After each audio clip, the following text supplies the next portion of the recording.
Event Grass Track atau balap cakar tanah berlabel IMI Core Wheel Kabupaten Bogor Batong GTX 2019 yang berlangsung di sirkuit Batong Tangkil Caringin menjadi aura positif bagi para pecinta motor trail di berbagai daerah.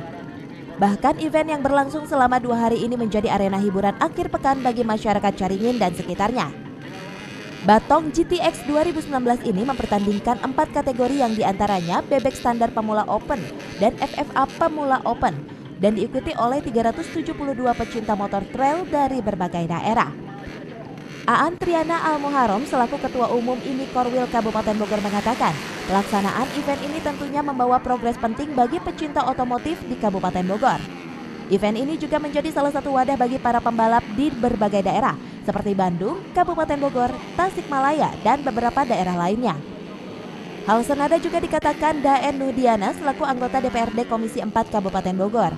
Menurutnya kegiatan ini sangat positif bagi perkembangan dunia olahraga balap motor di bumi Tegar Beriman. Daen berharap ada juga bakal pembalap di Kabupaten Bogor yang kelak bisa mengharumkan nama daerah ke tingkat nasional bahkan tingkat internasional. Agenda Batong GTX 2019 ini memang menjadi kalender rutin yang digagas tim Grass Track MRT yang bekerja sama dengan IMI Core Wheel Bogor. Dua kali. Ini peserta dari mana, Om? Ada yang dari Jawa Barat, kemudian ada yang dari Banten juga. Terus dari mengenai sirkuitnya gimana? Sirkuit memang agak kurang representatif, tapi memang lagi-lagi kita lihat ini adalah di samping menggali potensi otomotif, tapi kita juga hiburan masyarakat. Khususnya di mereka cross ya, sehingga banyak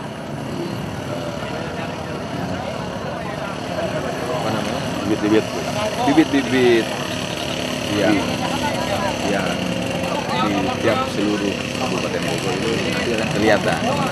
Nah di situ pemerintah juga harus memberikan suatu dorongan, mendukung sepenuhnya khususnya atlet-atlet motor.